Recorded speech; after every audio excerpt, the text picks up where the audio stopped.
step 4 is constructing the setup statement. The setup statement is the way that you can get focused with your tapping. The purpose of it is to get you fully connected to the issue that you're going to resolve. There are many ways to do this, and what I'll show you now is one way that I've found to be very effective. In this step, you take the information from the 3 boxes in step 3 and enter them into a statement formula. The statement may seem a bit long or awkward depending on the information that you're filling it with, but that's okay. It'll be quite effective to cover those parts when you tap with it.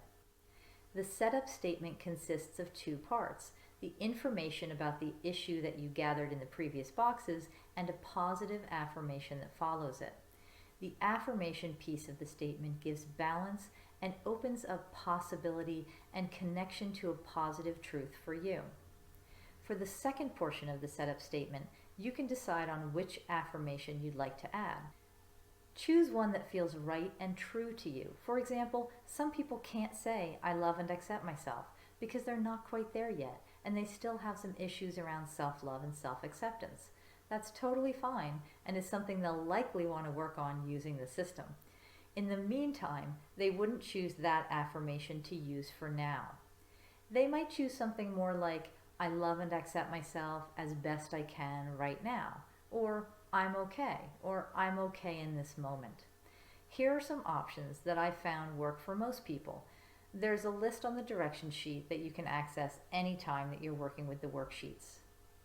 Some of them include, "I love and accept myself," or "I love and accept myself anyway," "I accept myself," "I'm okay," "I can love and accept myself," "I love and accept myself as best I can," that's one of my favorites, "I accept who I am and how I feel," "I accept all of me," "I'm open to the possibility of one day accepting myself," and that's a good one if you're far away from it, or "and that's just how it is right now."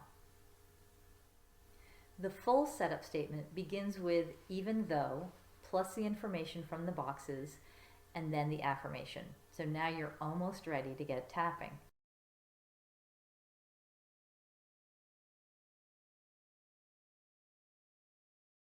So here's the setup statement for the student loan stress example that we've been using and that we worked with in the last step. So his setup statement would be, "Even though I feel embarrassed, angry, and frustrated that I can't buy what I want to buy, and I feel that in my chest and shoulders, I love and accept myself as best I can." You can reword the setup statement in any way that feels right to you. Some people like to only focus on one emotion at a time. Others like to put all the information from the 3 boxes into one statement. For more examples, please check out the sample worksheets. Right now, go ahead and create your setup statement. Write it down.